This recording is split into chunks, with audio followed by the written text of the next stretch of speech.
Marrocos é um daqueles países que todo mundo já ouviu falar, mas quase ninguém sabe explicar.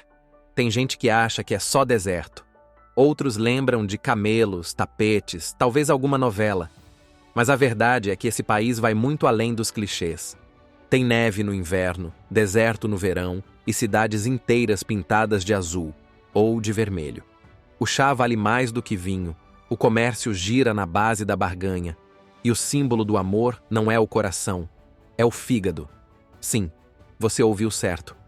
Hoje, o Belo Mundo desembarca nesse lugar cheio de contrastes para mostrar o que o Marrocos tem de mais curioso, contraditório e real. Número 1. Localização e dados geográficos. Se alguém te pedisse agora para apontar o Marrocos no mapa, você saberia? Muita gente acha que é no Oriente Médio, tem quem jure que fica perto da Índia. Mas na verdade o Marrocos está colado na Europa, no canto noroeste da África, entre o Oceano Atlântico e o Mar Mediterrâneo. É tão perto da Espanha que em dias claros dá para ver a Europa do outro lado do Estreito de Gibraltar. A distância entre os dois continentes é de apenas 13 quilômetros. Não à toa, o país abriga duas cidades espanholas, Ceuta e Melilla, que funcionam como ilhas europeias em solo africano. O Marrocos faz fronteira com a Argélia a leste, com o Saara Ocidental ao sul, e se conecta ao mundo por portos como Tânger e Casablanca, que recebem navios da Europa, da Ásia e das Américas. A geografia é uma das mais diversas do mundo. Tem deserto, montanhas com neve, praias, florestas, vales verdes e até cidades pintadas inteiras de azul ou vermelho. Tudo isso em pouco mais de 400 mil quilômetros quadrados. A capital é Rabat, mas quem rouba a cena é Casablanca, a maior e mais moderna cidade do país. Já Marrakech e Fez são os centros históricos e culturais, com medinas labirínticas, mercados intensos e aromas que misturam especiarias, couro e chá de hortelã. Número 2. História. Se hoje o Marrocos parece um país turístico, cheio de riades charmosos e bazares coloridos, no passado ele foi palco de impérios, invasões e disputas territoriais intensas. A história começa muito antes da chegada dos árabes, com os povos berberes, habitantes originários do norte da África, que já estavam ali muito antes de Roma virar império. Os romanos, aliás, também passaram por lá. As ruínas de Volubilis, perto de Meknes, ainda mostram colunas, mosaicos e estruturas que remontam aos primeiros séculos depois de Cristo. Com a chegada do Islã no século VII, o Marrocos passou a ser governado por dinastias muçulmanas que misturavam cultura árabe com tradições berberes. Vieram os almorávidas, almohadas, merínidas, e cada uma deixou sua marca. Palácios, mesquitas, fortalezas, universidades e códigos sociais. No século XIX, como boa parte da África, o Marrocos entrou na mira das potências europeias. França e Espanha dividiram o território em zonas de influência e estabeleceram protetorados, uma forma polida de colonização. Mas os marroquinos reagiram, lideraram revoltas, organizaram resistência e, em 1956, conquistaram a independência. Desde então, o país vive sob uma monarquia que se mantém até hoje. O rei Mohammed VI está no trono desde 1999 e é visto como alguém que tenta equilibrar tradição e modernidade. Sob seu comando, o país passou por reformas, abriu a economia e virou um destino turístico em expansão. Mas por trás dos palácios e feiras coloridas, ainda há tensões e desigualdades que o Marrocos precisa enfrentar. Número 3. Um povo, muitos idiomas e uma fé. Com mais de 36 milhões de habitantes, o Marrocos é um mosaico humano fascinante. A maioria da população é formada por árabes e berberes, ou uma mistura dos dois. E mesmo que o idioma oficial seja o árabe, na prática, o que se ouve nas ruas é uma salada linguística. Tem Darija, que é o árabe marroquino, cheio de palavras emprestadas do francês e do espanhol, berbere, francês e até inglês nos centros turísticos. O francês, aliás, é usado nos negócios, nos documentos oficiais e nas escolas. Já o espanhol aparece mais no norte do país, perto de Tânger, devido à influência histórica da Espanha. E o berber, ou amazigh, como é chamado oficialmente, é falado principalmente nas regiões montanhosas do Atlas e no interior rural. Quando o assunto é religião, o país é quase que integralmente muçulmano. Cerca de 99% da população segue o Islã sunita, e os hábitos religiosos estão entranhados no cotidiano. As chamadas para a oração ecoam das mesquitas 5 vezes por dia, pontuando o tempo e interrompendo até o comércio em certos horários. É comum ver pessoas rezando no meio da calçada, em cima de um tapetinho, ou parando um táxi para orar. Os minaretes, torres das mesquitas, são parte da paisagem urbana, e o mês do Ramadã muda completamente o ritmo do país. O jejum diurno, o silêncio das tardes e as explosões de vida depois do pôr do sol formam um ciclo que transforma até as relações sociais. Mas apesar de tanta tradição, o Marrocos também tem sua veia moderna. Jovens com celular na mão, influenciadores digitais, shows de música eletrônica e mulheres trabalhando em cargos importantes, principalmente nas grandes cidades. Número 4. Gatos por todos os lados. Se você for ao Marrocos esperando ver cachorros nas ruas, pode se frustrar. Mas se for fã de gatos, prepare o coração e a câmera. Porque eles estão por toda parte. Nas esquinas, nas janelas, dormindo em tapetes de loja, espreitando entre caixas de mercado. Gatos fazem parte do cenário urbano marroquino como postes e placas. São respeitados, alimentados, acariciados. Os moradores colocam tigelas com comida nas calçadas, água em pratinhos de cerâmica e, às vezes, até tapetes para os bichanos descansarem. E por que tanto amor por gatos? Tudo começa com o profeta Maomé. Diz a tradição islâmica que ele tinha uma gata chamada Mueza e que, certa vez, cortou a manga de sua roupa para não acordá-la enquanto dormia em seu colo.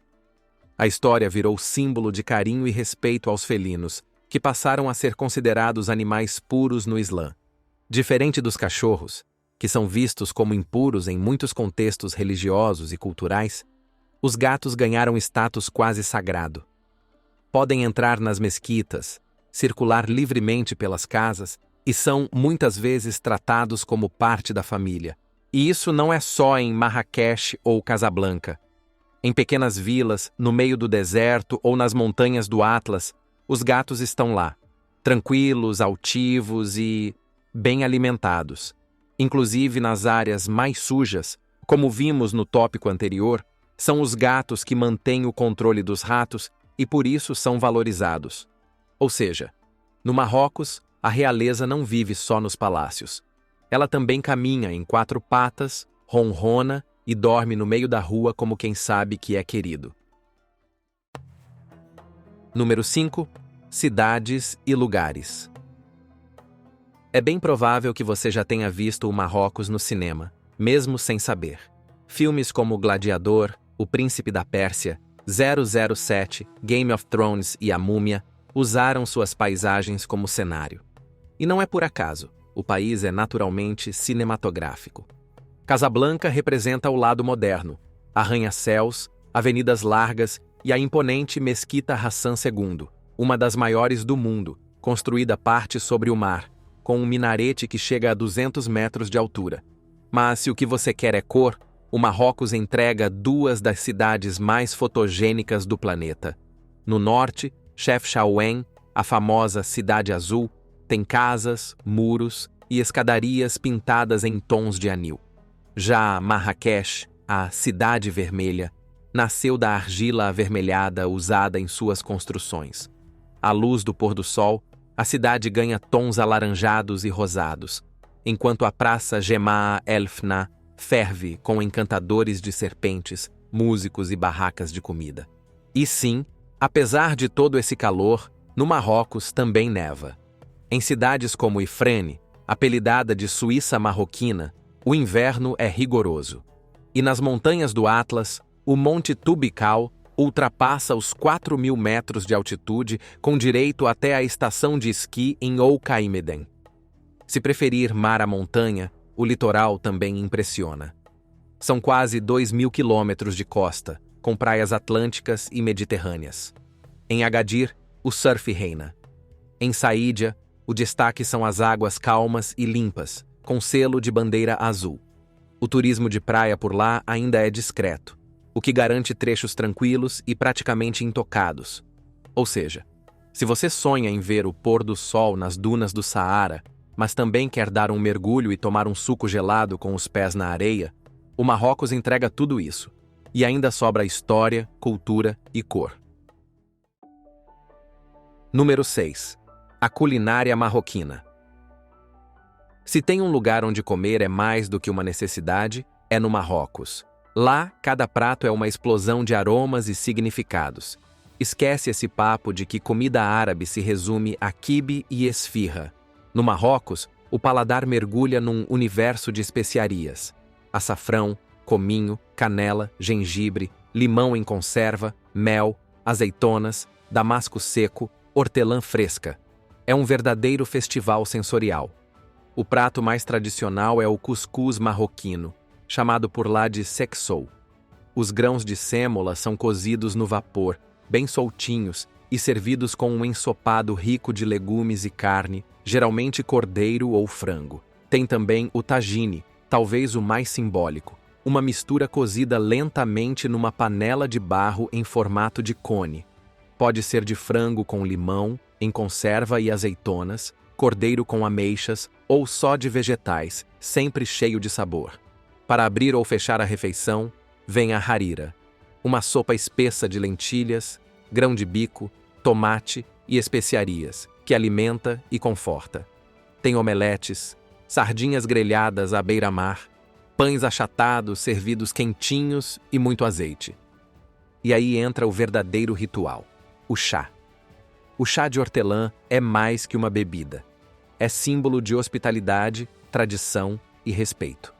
É servido antes, durante, depois da comida, não importa. A chaleira é levantada bem alto na hora de servir, criando uma espuma que não é só charme, é parte do ritual. Recusar um copo é quase uma ofensa. E o açúcar é generoso. Tudo é doce, forte, perfumado. E quase sempre vem acompanhado de doces típicos, bolinhos de amêndoa, pastéis folhados recheados com tâmara ou pistache, mergulhados em mel. Comer com garfo? Raridade. Lá se come com as mãos. E como a gente vai ver no próximo tópico, não é qualquer mão.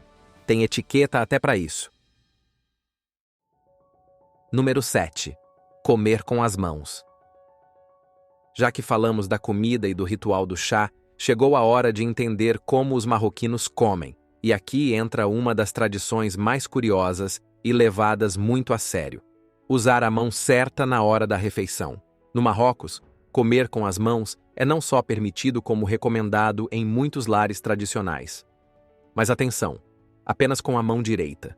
A esquerda é considerada impura. E não é exagero, é uma regra cultural e religiosa. A mão esquerda é usada para a higiene pessoal, e colocá-la na comida, ou pior, pegar algo do prato com ela, é sinal de desrespeito, quase uma afronta. A etiqueta marroquina à mesa envolve mais do que isso.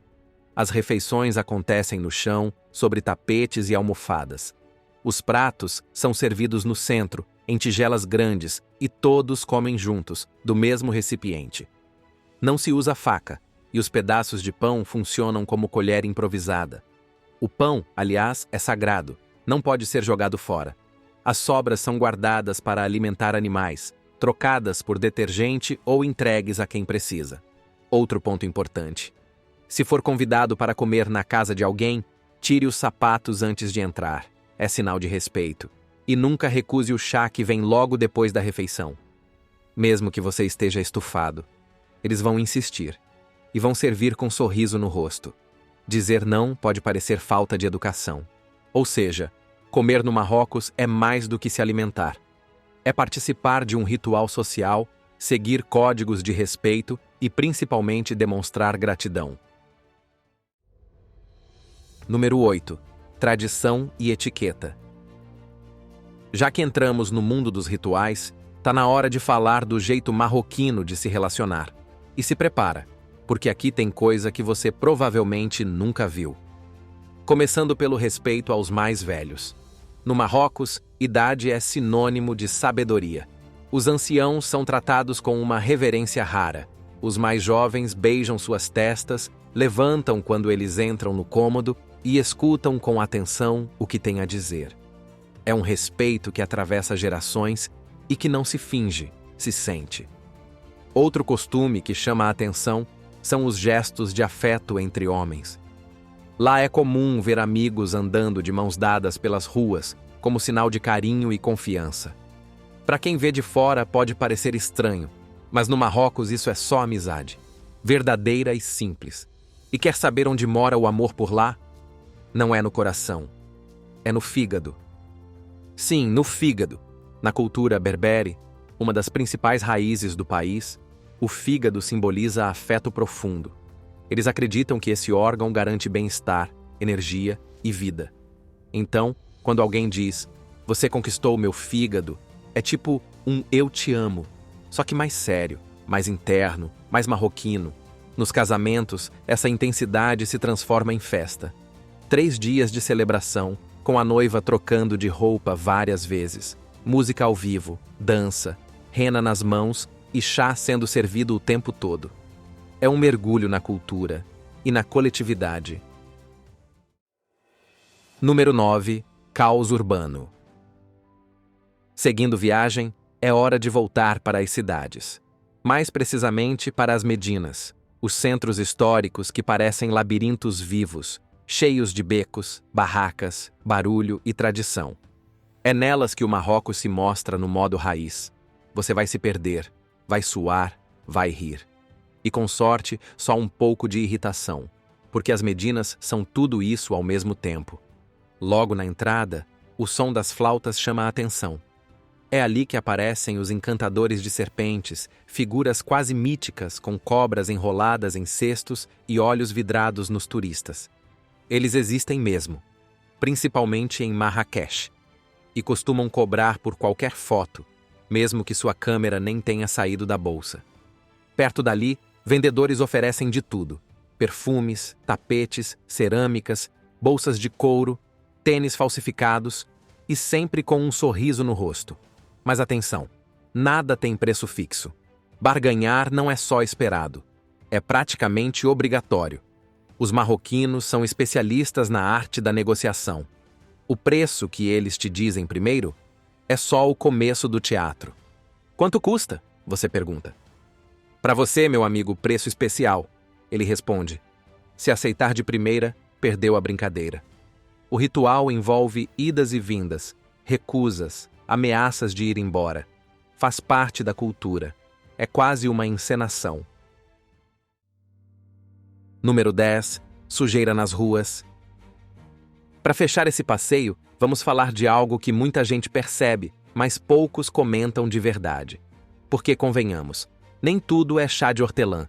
Sim, o Marrocos tem problemas com limpeza urbana, principalmente nas Medinas antigas e nos grandes centros. É comum andar por vielas apertadas e dar de cara com lixo acumulado, cheiro forte de esgoto, restos de comida pelo chão e gatos disputando sobras. Os souks, que são os mercados de rua mais tradicionais do país, são um espetáculo à parte, mas também são um caos. Gente indo e vindo, burros carregando mercadorias, comerciantes gritando preços, turistas se perdendo a cada esquina. Culturalmente incríveis, mas na prática é um teste de paciência. E o que falta? Estrutura básica, lixeiras, esgoto encanado, pavimentação decente. Em algumas áreas, isso simplesmente não existe. E o cheiro piora quando você se aproxima dos curtumes, onde o couro é tratado de forma ancestral, mergulhado em tanques de cal e fezes de pombo. O resultado é eficiente e bastante marcante para o nariz. Claro, nem todo o país é assim. Cidades como Rabat, Agadir e parte de Casablanca mostram um outro lado. Ruas largas, jardins bem cuidados, avenidas limpas, mas nas zonas históricas e nos bairros mais simples, a sujeira é visível e muitas vezes inevitável. Isso estraga a viagem? Depende. Para alguns, é só um detalhe, para outros, um choque. Mas é impossível entender o Marrocos sem encarar esses contrastes. O brilho dos palácios ao lado da poeira das vielas, o luxo das mesquitas cercado por ruas mal cuidadas. No fim, esse caos urbano não apaga o encanto. Ele faz parte dele. Porque o Marrocos, com tudo que tem de lindo e de confuso, continua sendo um dos lugares mais intensos que você vai conhecer. Agora que você já conheceu um pouco mais desse país cheio de contraste, diz aí, qual curiosidade te pegou de surpresa? Você encararia o deserto só para ver o pôr do sol mais dourado da sua vida? Comenta aqui embaixo, deixa seu like, se inscreva no canal e ative o sininho para não perder o próximo destino do nosso belo mundo. A gente se vê por aí.